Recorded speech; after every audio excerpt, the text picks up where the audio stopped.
The Bulletin of the Atomic Scientist is a publication founded by Manhattan Project scientists. They understood that the technology that they had just created, the new age that they had really started, would necessitate a broad public conversation about the military, political, scientific, ethical issues that this new technology had created.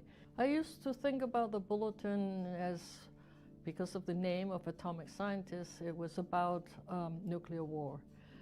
But since 2007, the bulletin has included climate change as a threat to our well-being. Look at what happened with COVID. That's not something anybody expected to happen, and it happened and is continuing to happen. We have not eliminated COVID from our world.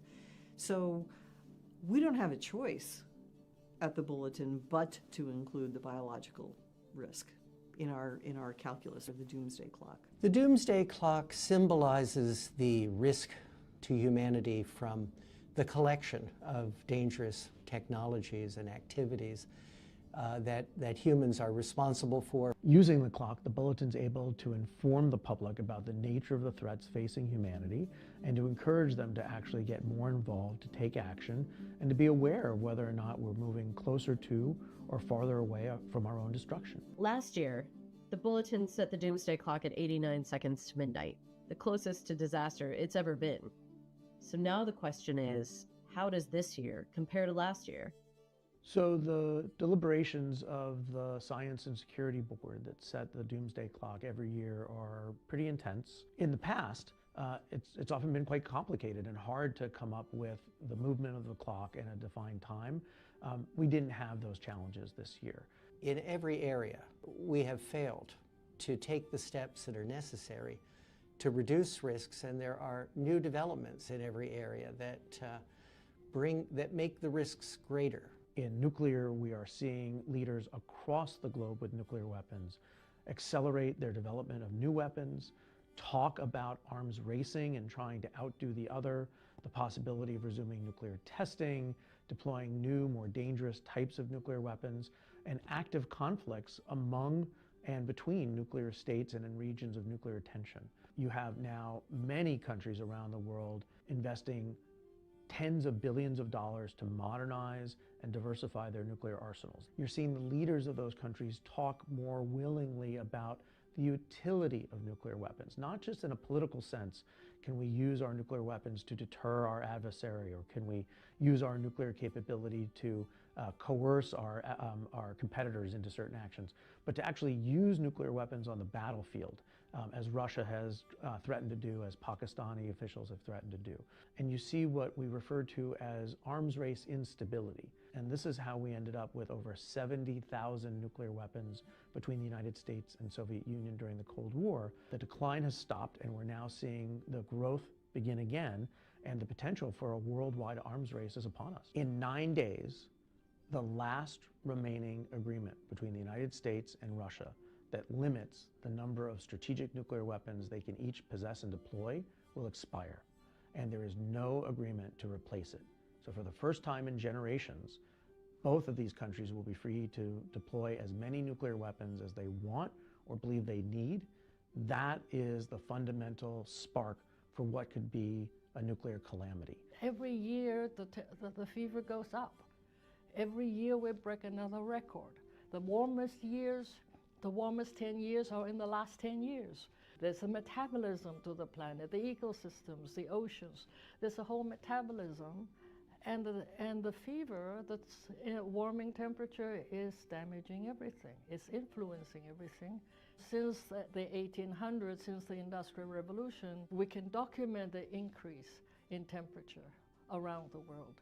And now we have satellites that monitor the ecosystems, the oceans. But with what is happening now, and why I'm so worried, is that I feel like my fever is going to put me close to the ICU. And the monitoring devices are going away. The initial focus of the bulletin was the nuclear threat, that later expanded to include the threat from climate change. And then we realized that there were other areas of emerging technology that could, if not properly managed, pose a threat to the survival of humanity, that could pose the risk of catastrophe. Artificial intelligence, like large language models, have become increasingly powerful and now can create photos, videos that look just like the real thing and can be used to spread disinformation very effectively. We've seen this even from President Trump, using such videos to try to persuade people that things have happened that have not happened, that there are perhaps riots in a location or acts of war that aren't fake. A particular concern I have is placing weapons in space as part of the President Trump's proposed Golden Dome, which has called for the placing of missile defense interceptors in space. And while those would not be probably useful in protecting us against nuclear attack, they would be able to be used against other objects in space. And this could trigger a competition with Russia and China to place their weapons in space and pose the possibility of a war in space. AI and bio are not necessarily things that if they came together, they would be horrible and terrible and negative. We can use AI to help us respond better, be more efficient, have a better idea of what do we have. We've seen cuts, massive cuts by this administration to preparedness activities. But what that's done then is that it has reduced our overall preparedness. We are not going to be able to be as effective and as efficient in responding as a result. It's not a reasonable situation to be in because we have not eliminated disease, we have not eliminated accidents, we haven't eliminated all these things that we need to respond to. We're all interdependent now in this world. If we don't have good public health in one country, it affects the next country, the ones surrounding, but also the countries elsewhere that were dependent on the first country for funding, for human resources, for expertise, and so forth. This is a global issue. So overall, 2025 has been a pretty bleak picture in terms of advancing existential risks. I would say the one silver lining is I think people are starting to re-engage every time we've been able to reduce threats, existential threats to humanity. It's because of the public pressure that was created on policymakers, on local elected leaders, on the world in general to say, we do not accept this. The average citizen can do more than just vote. They can actually be informed about the threats that they face and talk with their neighbors, their relatives, their friends in their communities about these risks. And just showing up at a political meeting of a senator or congressman can actually drive policy. If they recognize that there's a political interest in their districts, that drives action. You have to empower the people to say, yes, this is a challenging opportunity, and this is what, by working together, we can do something.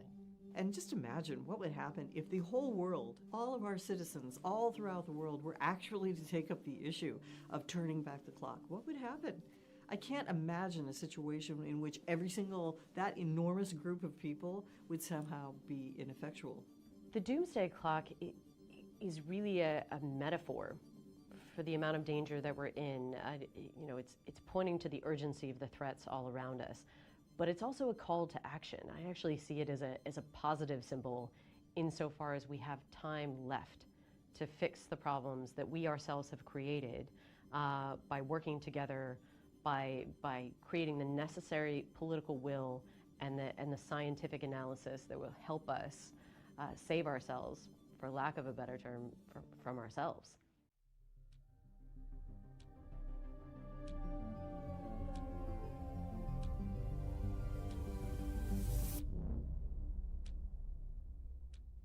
Thank you for joining us today.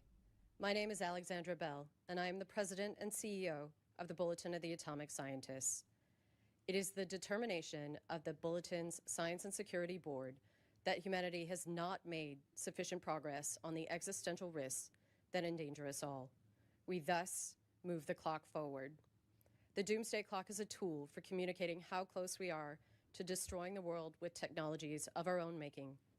The risks we face from nuclear weapons, climate change, and disruptive technologies are all growing. Every second counts, and we are running out of time. It is a hard truth, but this is our reality.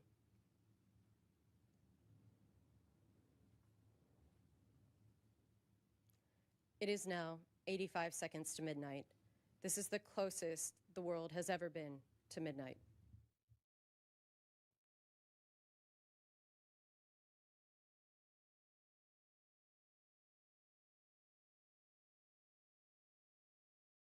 Thank you for being with us today. My name is Daniel Holtz, and I serve as chair of the Science and Security Board of the Bulletin of the Atomic Scientists. I am also a professor of physics at the University of Chicago. UChicago was the site of the first controlled nuclear chain reaction and was also where the Bulletin of the Atomic Scientists was founded. The Doomsday Clock is now at 85 seconds to midnight, the closest it has been in the history of the clock. Last year, we warned that the world was perilously close to catastrophe and that countries needed to change course towards international cooperation and action on the most critical existential risks. Unfortunately, the opposite has happened. Rather than heed this warning, major countries became even more aggressive, adversarial, and nationalistic. Conflicts intensified in 2025, with multiple military operations involving nuclear-armed states. The last remaining treaty governing nuclear weapon stockpiles between the US and Russia expires next week. For the first time in over half a century, there will be nothing preventing a runaway nuclear arms race. On climate change, the assault on the environment has, if anything, escalated. Atmospheric carbon dioxide and global sea levels have reached record highs. Droughts, fires, floods, and storms continue to intensify and become more erratic, and this will only get worse. Grave dangers persist in the life sciences, particularly in emerging areas such as the development of synthetic mirror life. Despite repeated warnings from scientists worldwide, the international community has no coordinated plan, and the world remains unprepared for potentially devastating biological threats. AI is a significant and accelerating disruptive technology. AI is also supercharging mis- and disinformation, which makes it even more difficult to address all of the other threats we consider. But instead of working towards international standards governing AI safety, we are running headlong into an AI arms race with what could be dire consequences. We're also concerned about the increasing rise of nationalistic autocracies. If the world splinters into an us versus them, zero-sum approach, it increases the likelihood that we all lose. These autocratic trends impede international cooperation, reduce accountability, and serve as a threat multiplier, making it even less likely that the world will address the existential threats at its doorstep. We note with alarm the recent tragedies in Minnesota and the erosion of the constitutional rights of American citizens. History has shown that when governments become unaccountable to their own citizens, conflict and misery follow. This global trend makes the world more dangerous for everyone. For all of these reasons, we move the clock forward. Our leaders need to do better. We need to do better. For more information on why the clock is at 85 seconds, please read our statement at thebulletin.org. Today, I am joined by Bulletin President and CEO Alexandra Bell and 4 colleagues from the Science and Security Board. National Security and Disruptive Technologies expert Steve Fetter, climate scientist Inez Fung, bio-expert Asha George, and nuclear expert John Wolfstall. We are also honored to be joined by Maria Ressa, one of the world's most renowned and fearless journalists. Maria is the co-founder and CEO of Rappler and a professor at Columbia University. She was awarded the 2021 Nobel Peace Prize, cited for her efforts to safeguard freedom of expression, which is a precondition for democracy and lasting peace. I can think of no better person to speak to this moment in history. Maria will make some remarks, and then we will follow with a press conference. Maria, the floor is yours. Thanks, Daniel. Okay, 85 seconds to midnight. That is the closest we have ever been, and I'm going to say to the end of the world. You've just heard the threats we face: nuclear arsenals growing, climate records shattering, biological risks multiplying, artificial intelligence racing ahead of our ability to govern it. These are new triggers on top of the old problems which have been there, which the Sustainable Development Goals tried to address. All of that, of course, now is a dream, and it's gotten much worse. But I want to talk about something that makes all these threats even harder to address. The crisis beneath all the crisis, which you just saw, which I pointed out at the opening of the 80th UN General Assembly. We are living through an information Armageddon. That's brought about by the technology that rules our lives, from social media to generative AI. None of that tech is anchored in facts. Your chatbot is nothing but a probabilistic machine. Even as the tech moves from the attention economy to now targeting intimacy, human beings, we have been commodified by a predatory and extractive industry. Here are the three sentences I've said over and over since 2016. Without facts, you can't have truth. Without truth, you can't have trust. Without these three, we have no shared reality. We can't have journalism. We can't have democracy. The radical collaboration this moment demands becomes impossible. Think of shared facts as the operating system of collective action. Democracy runs on it. Diplomacy runs on it. Science runs on it. You corrupt that operating system, and every application fails. Climate negotiations fail. Arms control fails. Pandemic response fails. Not because we lack solutions, but because we can no longer agree on the problems. And the operating system has been corrupted deliberately, systematically, for profit. The platforms that mediate our information were built on an extractive and predatory model. They turned our attention into a commodity and our outrage into their business model. At the Nobel lecture, I called it toxic sludge. This brings out the worst of humanity. They don't connect us, they divide us. And in that division, they've enabled the collapse of cooperation and the rise of illiberal leaders who exploit chaos. As of last year, VDEM pointed out that 72% of the world is now under authoritarian rule. In my country, the Philippines, we lived through this. Disinformation enabled a brutal drug war. It attacked journalists. When I was first arrested in 2019, our top newspaper's headline adapted the Martin Niemöller quote, right? The headline was, "First, they came for the journalists. We don't know what happened next." Well, today, I've won 10 of the 11 criminal charges, the cases filed against me. I joke that the Philippines has now moved from hell to purgatory, and many of you in the West are now moving to hell. Because what happened in my country didn't stay there. That playbook has spread across the world. Last week in Davos, Canada's Prime Minister Mark Carney said this best: "We are in the middle of a rupture, not a transition. The old order is not coming back, and that rupture was accelerated by the destruction of our public information ecosystem. We can't solve problems we can't agree exist. We can't cooperate across borders when we can't share the same facts."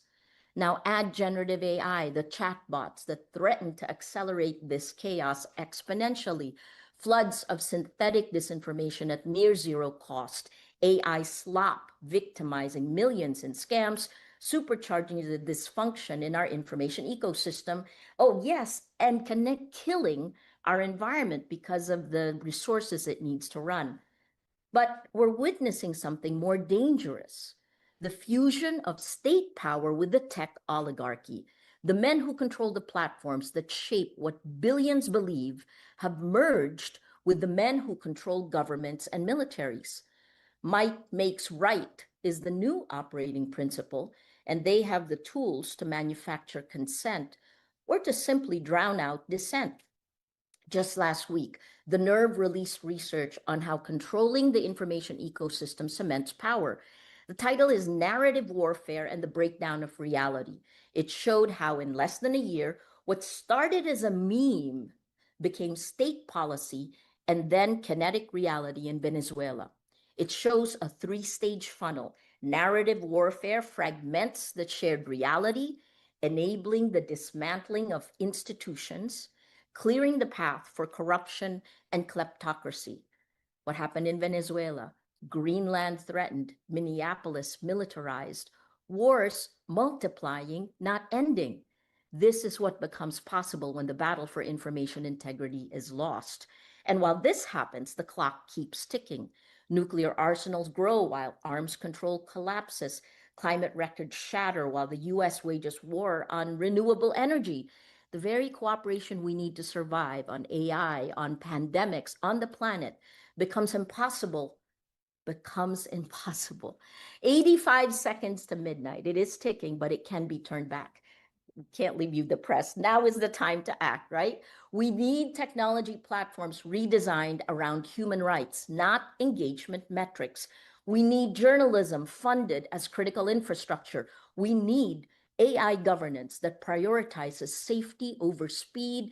And we need middle power, civil society, and citizens acting together because, as Canada pointed out, if we're not at the table, we're on the menu.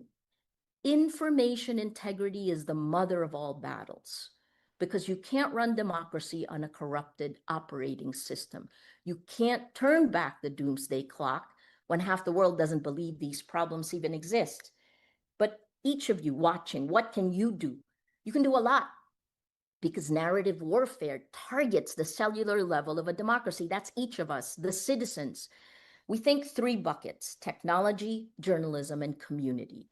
We need to demand better from these extractive and predatory tech companies and join public interest tech like our Matrix Protocol chat app. It's open source, federated, end-to-end encrypted. Support independent journalism and build communities of action. At the worst of times, we in Rappler turned to our communities. Our citizens demanded better. And today, the reporting of journalists in the Philippines, working with civil society, has helped put our former president, the guy who tried to put me in jail, Rodrigo Duterte, he's now in jail at The Hague, facing charges of crimes against humanity. It took a whole of society approach. The destruction has happened. We're standing on the rubble of the world that was. Now it's time to create, to build the world we want that is more compassionate, more equal, more sustainable. 85 seconds to midnight. You know, the question now is not whether we can, the question is whether you will. What are you willing to sacrifice for the truth? Because the time to act is now. Thank you.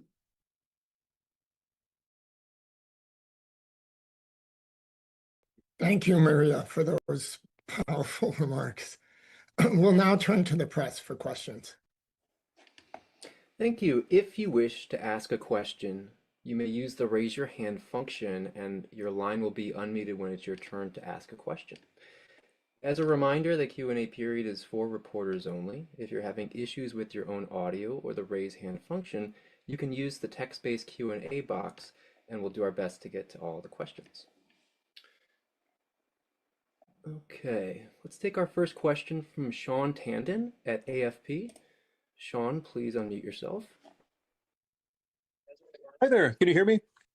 Yes. Thanks for doing this. A couple of you touched on this in the comments, the situation in Minnesota. I was wondering if you could, I know this is global, not just the US, but I was wondering if you could describe how much Trump's first year in office affected your the decision to move the clock. I know last year there was some talk that he's already talking about peace and cooperation, at least rhetorically. Is there a disappointment? Is there to what extent have Trump's actions in the first year of his second term influenced this decision?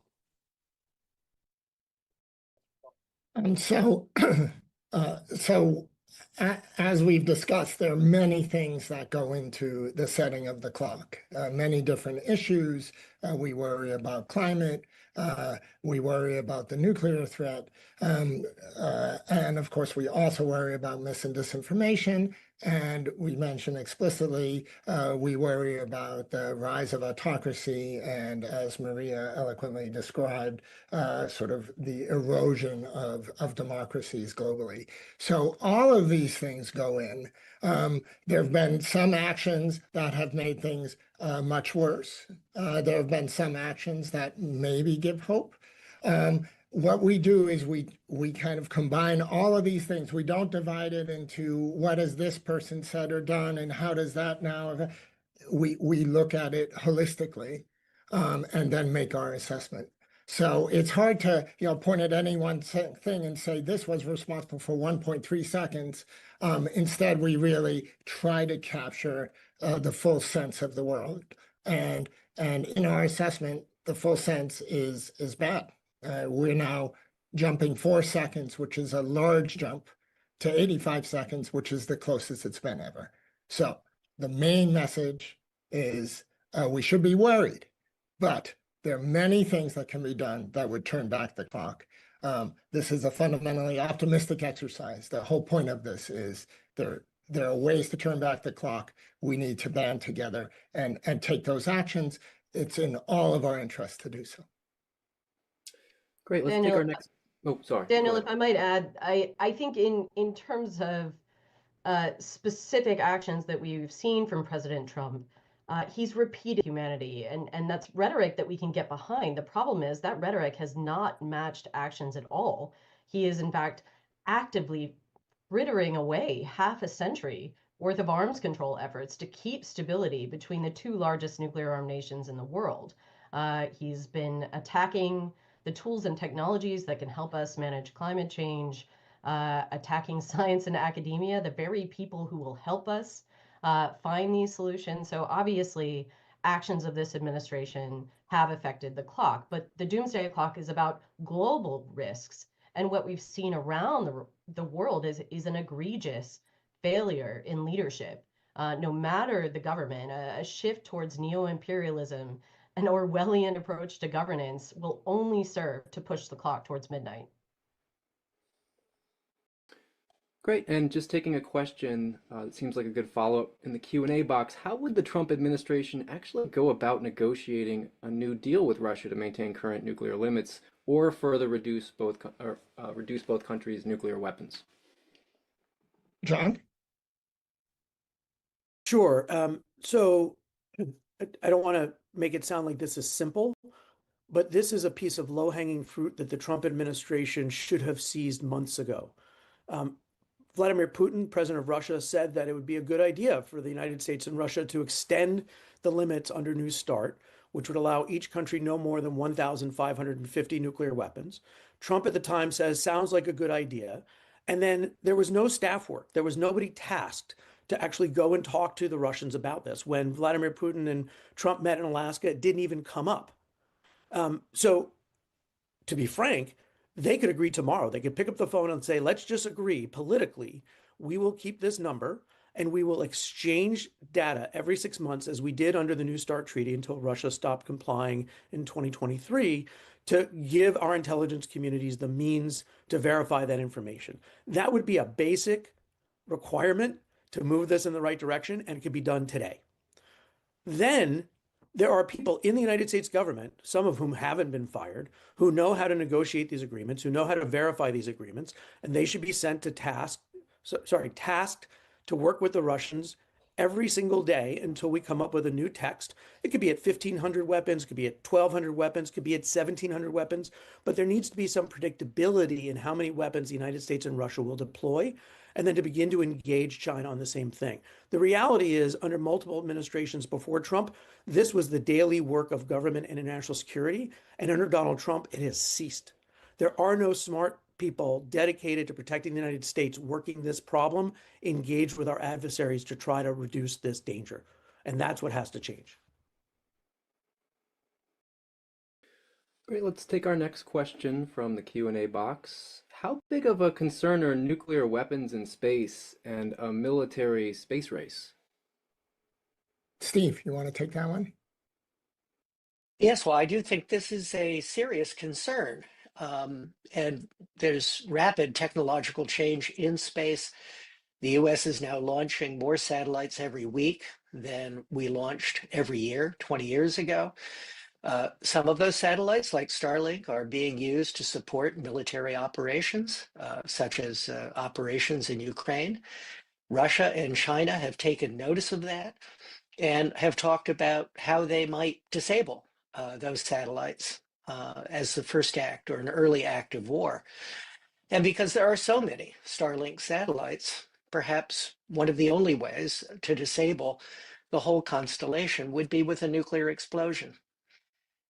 These concerns also relate to Golden Dome and President Trump's plan to put interceptors in space.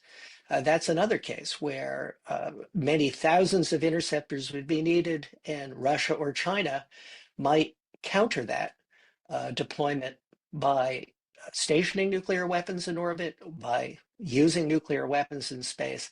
So I do think this is a serious concern that has to be confronted. Okay, let's move along to our next question. It's from Barnaby Naburka from the Interwire News Agency. Barnaby, go ahead and unmute yourself. Barnaby, we can't hear you yet. Can you hear me? Yes, we can hear you now. Thank you. Hello, everybody. I have a question regarding autonomous weapon systems. The next generation of fighter jets, tanks, and vessels are being manufactured with a similar technology to what we're seeing with drones. So it's not just in terms of navigation and target acquisition, but even firing now is possible via artificial intelligence on board these weapon systems.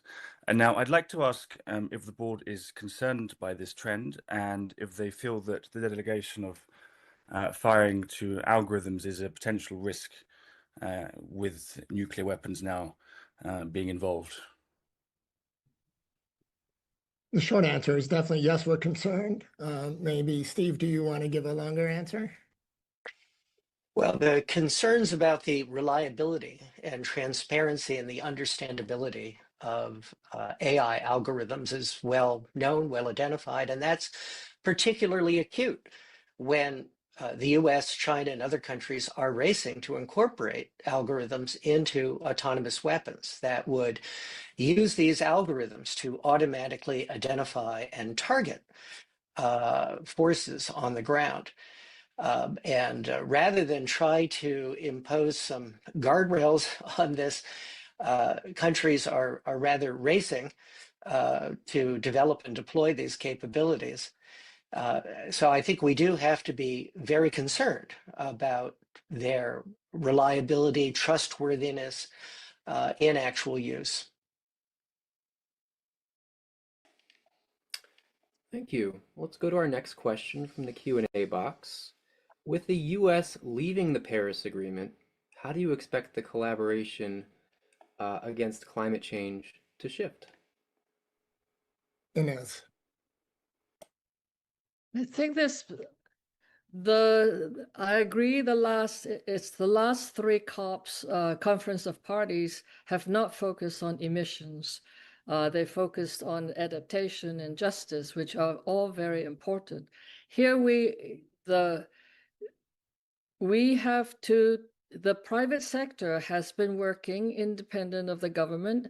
Green technologies are mature and economical, and there's a lot of work in the private sector to transition. And it is much easier to use, for example, to plug in a car than to wait in line for the gas station.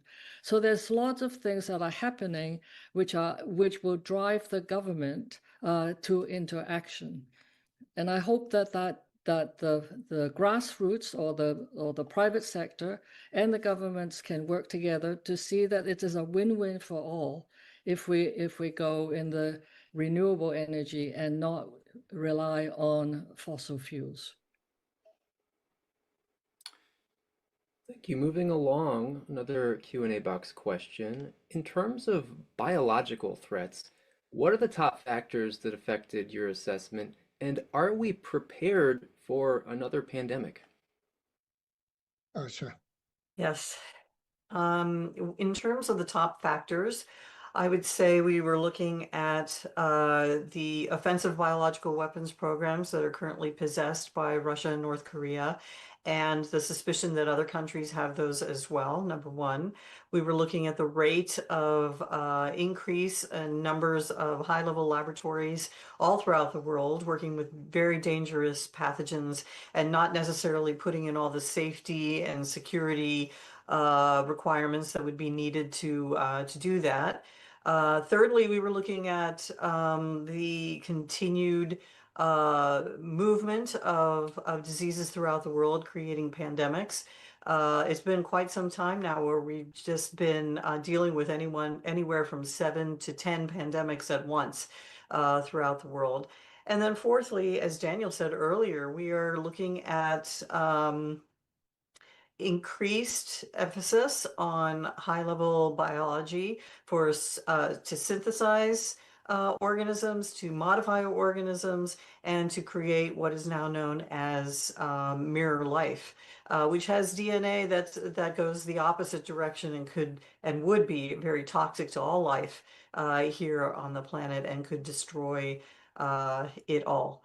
Um, we uh, we made that assessment, taking all those things into consideration, and moved forward with our determination of what the risk would be. And if I could also just Please. add, there is the concern that artificial intelligence could be used to design novel pathogens.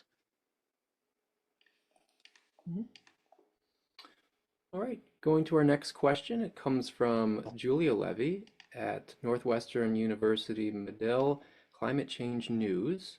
Julia, go ahead and unmute yourself. Hi, can you hear me? Yes. Perfect. Thank you so much for speaking with us today. My question is, how in particular can young people mobilize and educate themselves against these threats, such as you mentioned, misinformation, AI, and the coming threats of climate change? And do you have any advice for those who might feel disillusioned to find awareness for these threats or even to start to enact that change? Maria, do you want to start on that? Yeah, look, I keep saying in the Philippines, it was the young people that led it, right? The first step is really make sure you have facts. And so how do you have a shared reality? You start with yourself and your family and friends, the shared reality you build. Then you bring your community together. We say we build communities of action. The third phase may be to begin working on your leaders. If you're here in America, for sure, you should be doing that. And what does civic engagement look like in today's day and age? I also would shift away from the word misinformation. I think that's something that tech lobby has done a lot to. The problem is disinformation when someone is trying to change the facts. I guess the last part is that the idealism. That's incredibly important at this point in time because this is a moment to create. And I think that's also incredibly empowering for young people. I want to echo that last point that Maria made, which is, this is a very complicated range of threats. But what that means is that there are many different ways to have impact. And the question of how you engage with these threats on a personal level, that's a deeply personal question. And it depends on your skills and your interests. And if you're an artist, you can make art that is related to this, or scientists can work on the threats and find ways to mitigate, or whatever it is you do, try to bring this on board. These threats impact us all, and find ways carrying that forward and turning that into action is exactly what we need. And it's sort of this next generation, especially, it's their creativity and their passion that's going to help address these threats and carry us through our future. Great. Let's take another question from the Q&A box. Given the current dangerous directions we're on, where can we see a sign of hope that the clock can be turned back? Are there any practical examples of specific projects that could reverse the pattern if implemented? Positive notes, anything like that? Alex, please. Yeah, I think these problems can seem overwhelming if you simply focus on the volume, the scale, the interconnected nature of all these threats. Uh, but I think the thing to remember is these are human-caused existential threats. We created these problems, and thus we have the ability to fix them. And it can't be done all at once. There's no single elegant solution for any of the problems that we're facing, but these problems are solvable. So like Maria and Daniel said, simply availing yourself of the information, re-entering this conversation that, quite frankly, I think a lot of people have been happy to keep the public out of.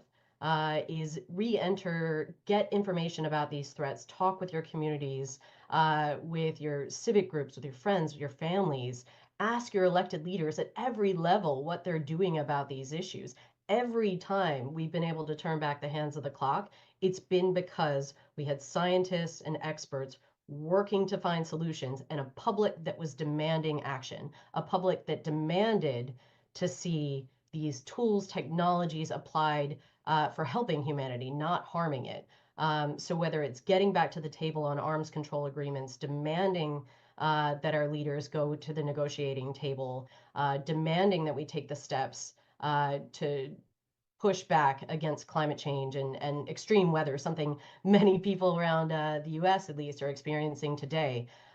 These are all things that we can continue to work on, but they won't go away just by ignoring them. And there's no doubt that the scale of problems that people face on a day-to-day level can be consuming. But if we get these problems wrong, nothing else will matter. So we need people to incorporate this into the challenges that we're facing, but together we can make a difference. Maria. Yeah, I think there are many success stories on every single one, but one of the things we need to realize is that our public information ecosystem will not give it to you. You have to actively create your shared reality so you find the facts. So you heard from the scientists here and the experts of the Bulletin of Atomic Scientists, but beyond that, once you have the shared reality, then you can act together. That's important for any democracy, right? And I'll use us as an example in the Philippines. By all intents and purposes, I should probably be in jail, right? Rappler should have been shut down. Our lawyers told us in 2016 we were crazy to keep doing our jobs, but we did. I think the last part we haven't really mentioned is values, right? Remember the shared values we have that brought us all together, that created this peaceful world. And then you move forward on that. So look, our shared reality in the Philippines, right? We now have the man who had brutally killed maybe tens of thousands of people. He was arrested in March last year. Rodrigo Duterte is in jail at The Hague waiting for a trial for crimes against humanity. And that is journalists working with civil society. Thank you, everybody. We probably have time for just one final question before we go to closing remarks from our speakers. Let's take this from the Q&A box. Today is actually National Day of Remembrance for Downwinders in the United States and the 75th anniversary of the first atmospheric nuclear test at the Nevada test site. And last year, the Trump administration floated the idea of restarting nuclear testing. What effect would that decision have on the Doomsday Clock?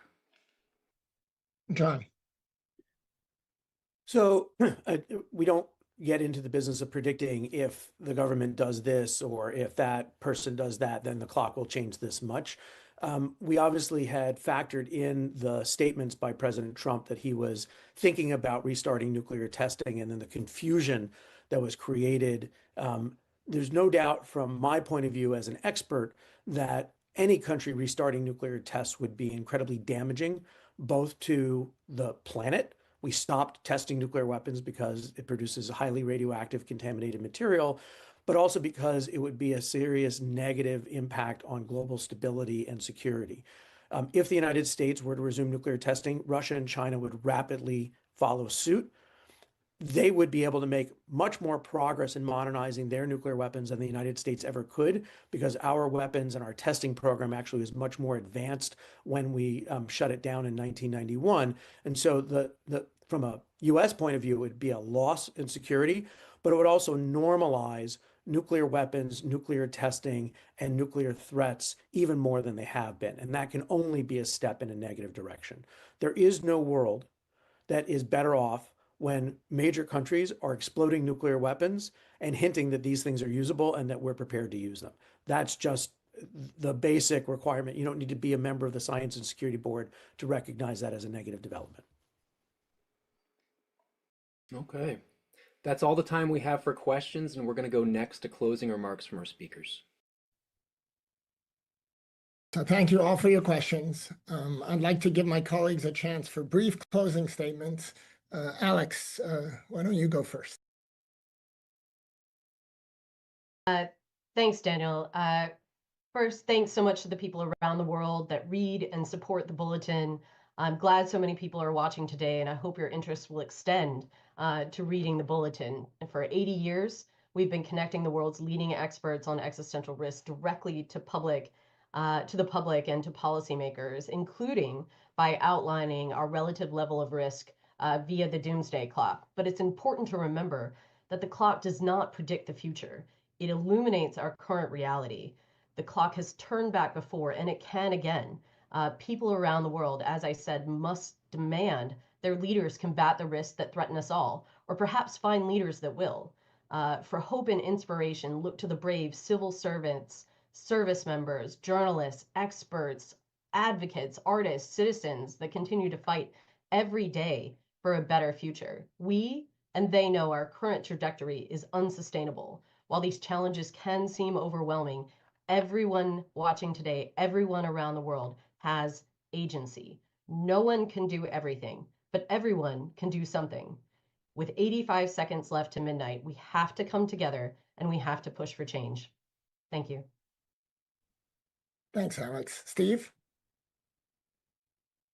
The pace of technological change is accelerating in artificial intelligence, autonomous weapons, biotechnology, and in space. Companies and countries are engaged in a headlong race for dominance.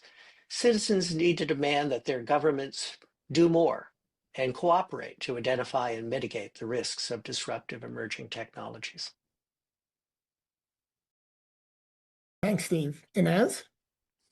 Well, civilization is in transition from one that's powered by fossil energy to one that is powered by renewable energies. Much of the technologies for renewables are mature and affordable. And we just need to fight climate change. Not only do we have to do our own parts, but we need the leadership to work together to implement the solutions on a global scale. Thank you. Thanks, Inez. Asha? Yeah, I would say that just the way disease is pandemic and all around the world, people who can do something about these issues, including disease, are also all around the world. We can do a great deal if we work together and if we figure out what our common areas are of concern. We can shape the global future. We can do that. We do it every single day. We just have to get organized and get on top of it. But it is possible. It is fully possible. We just have to make it a priority and move forward. Thanks, Asha. John? We've talked about how overwhelming all of these threats can seem and how it can lead people just to tune out. Too big a problem. I just can't solve it. The reality is that all of these problems are solvable. These are all human manufactured problems, and we have both the technology and the capability to reverse them if we make a commitment. Just as an example, the United States is going to spend $100 billion this year modernizing and building new nuclear weapons, and we're not going to spend 0.1% on that in pursuing technologies to verify the elimination of nuclear weapons. My old boss, Joe Biden, used to say, show me your budget and I'll tell you what you care about. We're just not trying. And the people need to demand that the public effort, that the government's efforts are sufficient to address the threats that we face. Thanks, John. Maria? Information integrity, knowing the difference between fact and fiction, that is the mother of all battles. Shared facts are the operating system of collective action, and that system has been corrupted. The threats you heard today, nuclear, climate, biological, technological, none of this can be solved by nations running on separate, incompatible realities. So we fix the operating system and we restore the possibility of cooperation. That is where hope lives. That's where my hope lives. That's where we must fight. Thanks, Maria. The Doomsday Clock is now the closest it has ever been to midnight. That is the bad news. The good news is that we are fully capable of turning back the clock. The clock has moved away from midnight in the past, and it could and must do so again in the future. The tools needed to reduce these existential threats exist. What we lack is international cooperation, political courage, and a global citizen call to action. Every person everywhere has a stake in addressing these threats. To those of you around the world viewing today, let's use the coming year to turn back the hands of the Doomsday Clock. On behalf of the Bulletin of the Atomic Scientists, I thank you all for your time and your attention. We are adjourned.